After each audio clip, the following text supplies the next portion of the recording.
नमस्कार। आज का हमारा टॉपिक है वो है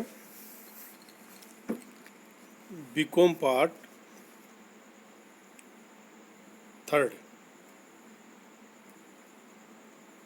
और सब्जेक्ट हमारा है ABST first paper corporate accounting और MCOM के स्टूडेंट के लिए हायर अकाउंटिंग में हम आज वैल्यूएशन ऑफ गुडविल के दो प्रॉब्लम्स के बारे में बातचीत करेंगे। प्रैक्टिकल प्रॉब्लम है उनके बारे में बातचीत करेंगे और उसका सल्यूशन करेंगे। ये है हमारा आज का टॉपिक। तो हम स्टार्ट करते हैं। ये देखिए, हमने आज दो क्वेश्चन लिए हैं वैल्यूएशन ऑफ गुडविल से संबंधित और दोनों का हम क्या करेंगे, सॉल्यूशन तैयार करेंगे। फर्स्ट जो क्वेश्चन है उसके बारे में बात करें, सभी अपनी बुक्स में देख सकते हैं। क्या है कि श्री हरीश कुमार के पास 1,00,000 रुपये हैं जिनको वह एक व्यापार खरीदने में उपयोग करने की सोच रहा है। मतलब हरीश कुमार नाम का कोई ये व्यक्ति है और वो एक व्यापार खरीदने की सोच रहा है। उसके पास दो विकल्प है। फर्स्ट विकल्प क्या है कि उससे उस रकम को 7.5% वार्षिक की दर से एक भवन संस्था के निर्माण में विनियोग करने की सलाह दी जाती है। उसको ये सलाह दी जाती है कि वो 7.5% की रेट से भवन निर्माण की संस्था है उसमें विनियोग कर सकता है। आगे वह सोचता है कि यदि उसे नियुक्ति मिल जाए तो उसे 600 रुपये प्रति माह का वेतन मिल सकता है। मान लीजिए हरीश कुमार को एक उपयुक्त व्यापार खरीदने को मिल गया। मानना है कि हरीश कुमार है, उसको एक व्यापार खरीदने का अवसर मिल गया और जिसका औसतन जो प्रॉफिट है वो कितना है, 18,000 का लाभ हो रहा है और जिसका विक्रय मूल्य कितना है, 1,00,000 रुपये। विक्रय मूल्य कितना है, 1,00,000 रुपये। आपको क्या करना है, अधिवर्षों के 3 वर्षों के क्रय के आधार पर ख्याति का मूल्यांकन आपको ये करना है। तो क्वेश्चन समझ में आ गया। क्वेश्चन ये है कि हमें सुपर प्रॉफिट की गणना करनी है। कितने वर्षों के आधार पर, 3 वर्षों के आधार पर हमें सुपर प्रॉफिट की गणना करनी है। तो ख्याति का मूल्यांकन करने के लिए स्टेप बाय स्टेप चलेंगे। सर्वप्रथम हम actual average profit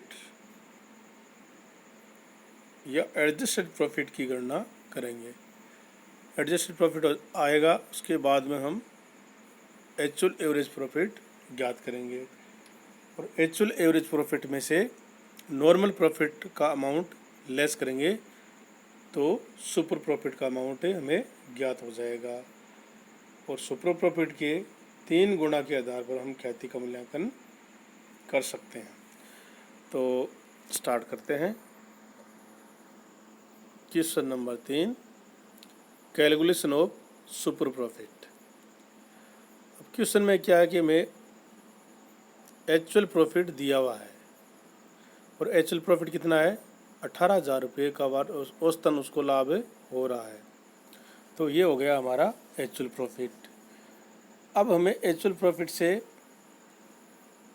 adjusted profit निकालना है जिसको हम बोलते हैं फ्यूचर मेंटेनेबल प्रॉफिट। एक एडजस्टमेंट हमें ये करना पड़ेगा कि fair remuneration of Harish Kumar, remuneration है हरीश का फेयर, वो कितना है कि 600 रुपये प्रति माह की उसको वेतन दिया जाएगा। ये फेयर रेम्यूनरेशन होता है। तो 6 को हम मल्टीप्लाई करेंगे 12 से तो 7,200 रुपये का उसका फेयर रेम्यूनरेशन हो गया। तो टोटल अमाउंट कितना आ गया, 10,800 आ गया। एक्चुअल एवरेज प्रॉफिट या future maintainable profit. Future maintainable profit में से हम क्या करेंगे, नॉर्मल प्रॉफिट को लेस करेंगे, और नॉर्मल प्रॉफिट को ज्ञात करने का हमारा फॉर्मूला क्या है, capital employed into rate of normal rate of return. तो कैपिटल एम्प्लॉयड तो हमारा कितना है, 1 लाख रुपये का इन्वेस्टमेंट करना चाह रहा है वो, 1 लाख रुपये बिजनेस की वैल्यू है। तो 1 लाख को 7.5% से मल्टीप्लाई करेंगे तो 7,500 रुपये का अमाउंट हमें ज्ञात हो जाएगा। और इस अमाउंट को हम एक्चुअल एवरेज प्रॉफिट में से लेस करेंगे तो हमारे पास सुपर प्रॉफिट का जो अमाउंट है वो है 3,300 रुपये का ज्ञात हो जाएगा। तो हमारा सुपर प्रॉफिट कितना हो गया, 3,300 रुपये सुपर प्रॉफिट है। अब हमें करनी है calculation of value of goodwill, और इसका फार्मूला हमारे क्या है, super profit into number of year purchase. तो सुपर प्रॉफिट हमारा ज्ञात हुआ था 3,300 इंटू 3 ईयर। 3,300 को हम 3 ईयर से मल्टीप्लाई करेंगे, 9,900 रुपये की हमें क्या आ जाएगी, वैल्यू ऑफ गुडविल। बहुत ही सिंपल और सरल है ये हमारा क्वेश्चन।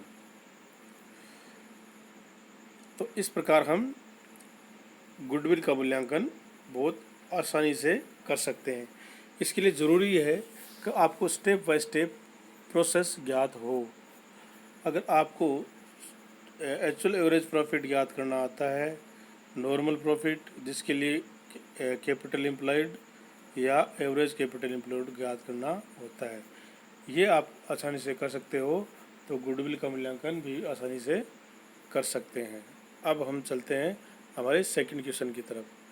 और सेकंड क्वेश्चन क्या है कि रमा एंड समा बराबर की साझेदार है। 31 मार्च 2029 को चिट्ठा बैलेंस शीट है वो इस प्रकार है, जिसमें हम दे सकते हैं कि असेट्स और लायबिलिटीज दी हुई है। असेट्स में cash balance, bills receivable, trade debtors, stocks, machinery और बिल्डिंग। और लायबिलिटी साइड में कैपिटल दी हुई है, और कैपिटल अकाउंट्स रमा और समा का है वो है। टोटल जो बैलेंस शीट का है वो है 56,25,000 रुपये।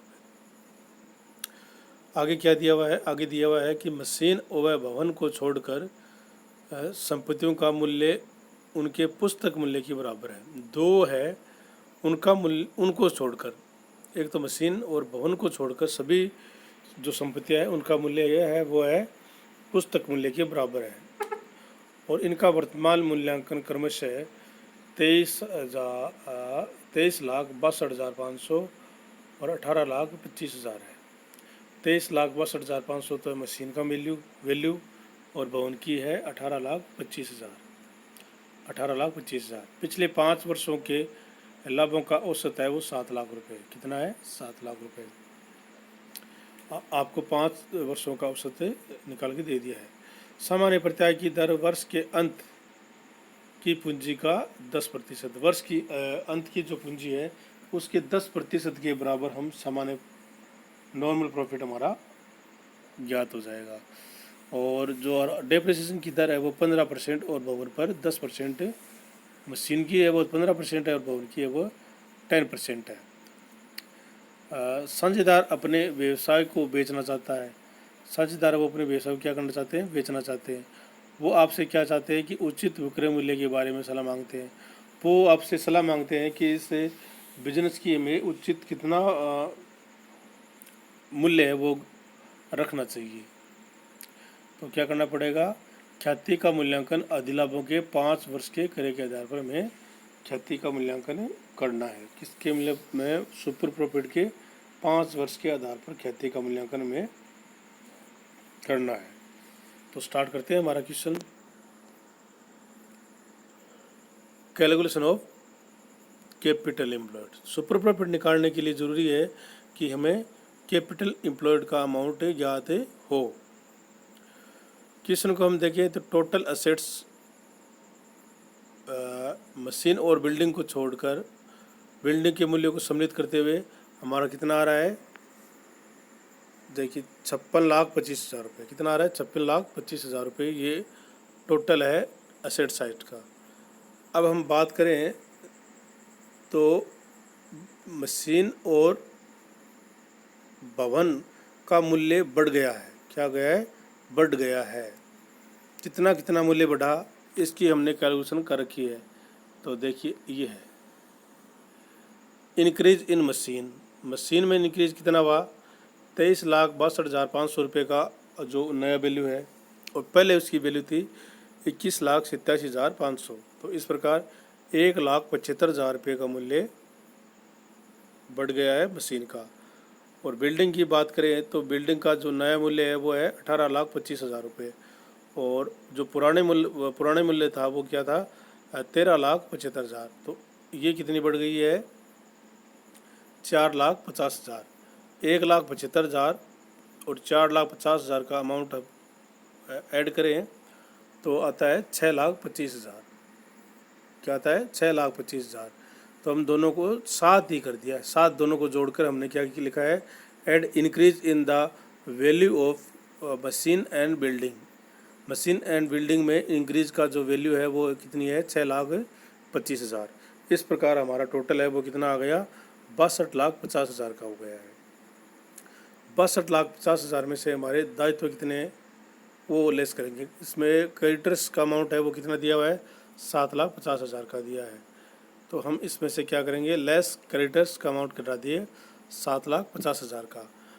तो कैपिटल एम्प्लॉयड या वर्ष की अंत की पूंजी है वो कितनी आ गई, 55 लाख रुपए की हमारी पूंजी ज्ञात हो गई है। अब हमें ज्ञात करना है सुपर प्रॉफिट। और सुपर प्रॉफिट ज्ञात करने के लिए क्या करेंगे, एवरेज प्रॉफिट आपको दिया हुआ है। एवरेज प्रॉफिट में से क्या करेंगे, एक एडजस्टमेंट हमें करना पड़ेगा, जिसको वो और एडजस्टमेंट कौन सा है, एडिशनल डेप्रिसिएशन का। तो एडिशनल डेप्रिसिएशन की हमने गणना कर रखी है। ये देखिए इंक्रीज कितना हुआ, 1,75,000। और 1,75,000 पर हम 15% की रेट से कैलकुलेशन करें तो 26,250 रुपये का हमारा डेप्रिसिएशन इंक्रीज़ हो गया है। पहले था वो 21,87,500 पे लगा हुआ था, लेकिन अब वैल्यू है वो 23,62,500 की हो गई। तो 1,75,000 पर एडिशनल डेप्रिसिएशन में ज्ञात करना पड़ेगा और उसमें से लेस करना होगा।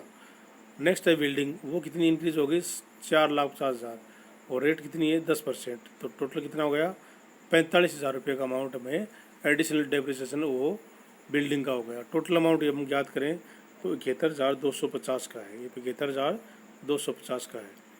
तो ये हम एडिशनल डेप्रिसिएशन को क्या करेंगे, लेस करेंगे। तो हमारा जो अमाउंट आएगा वो आएगा 6,28,750। 6,28,750 ये हमारा आ गया एक्चुअल एवरेज प्रॉफिट। और एक्चुअल एवरेज प्रॉफिट में से हम घटाएंगे नॉर्मल प्रॉफिट। और नॉर्मल प्रॉफिट का फॉर्मूला क्या है, capital employed into normal rate of return. और कैपिटल एम्प्लॉयड का हमारा जो अमाउंट है वो है 55 लाख रुपए का। और 55 लाख को 10% से मल्टीप्लाई करेंगे तो 5,50,000 रुपये का नॉर्मल प्रॉफिट आज ज्ञात हो जाएगा। और 6,28,750 में से हम नॉर्मल प्रॉफिट को लेस करेंगे तो जो अमाउंट बचेगा उसको क्या बोलेंगे, सुपर प्रॉफिट। और वो अमाउंट है 87,750 का। क्या है, 87,750 का। तो 87,750 हमारा क्या आ गया, सुपर प्रॉफिट। तो सुपर प्रॉफिट हमें ज्ञात हो गया तो हम गुडविल का मूल्यांकन कर सकते हैं। फॉर्मूला क्या होगा, super profit into number of year purchase. Super profit का अमाउंट है हमारा है 87,750। इसको मल्टीप्लाई करेंगे 5 से तो 3,93,750 की हमारी क्या आ गई, गुडविल। कितने वर्षों के आधार पर करना, हमें 5 वर्षों के आधार पर सुपर प्रॉफिट के बेस लेते हुए गुडविल का मूल्यांकन करना है। और बिजनेस की वैल्यू जो आपको ज्ञात करनी थी, तो कैपिटल एम्प्लॉयड का जो अमाउंट था वो था 55 लाख रुपए विदाउट, जिसमें गुडविल को हम शामिल नहीं किया था। अब हम गुडविल को शामिल करेंगे 3,93,750। तो टोटल जो बिजनेस की वैल्यू है, रीजनेबल वैल्यू ऑफ बिजनेस, वो अमाउंट आएगा 58,93,750। तो इस प्रकार हम बहुत आसानी से क्वेश्चन को हल कर सकते हैं, परंतु इसके लिए ज़रूरी है कि आपको स्टेप बाय स्टेप याद हो, तो इसको हल आसानी से कर सकते हैं। आप सभी का बहुत बहुत धन्यवाद। और मैं चाहूँगा कि आप दोनों क्वेश्चन है वो खुद सॉल्व करके इसका सलूशन तैयार करें। थैंक यू, बहुत बहुत धन्यवाद।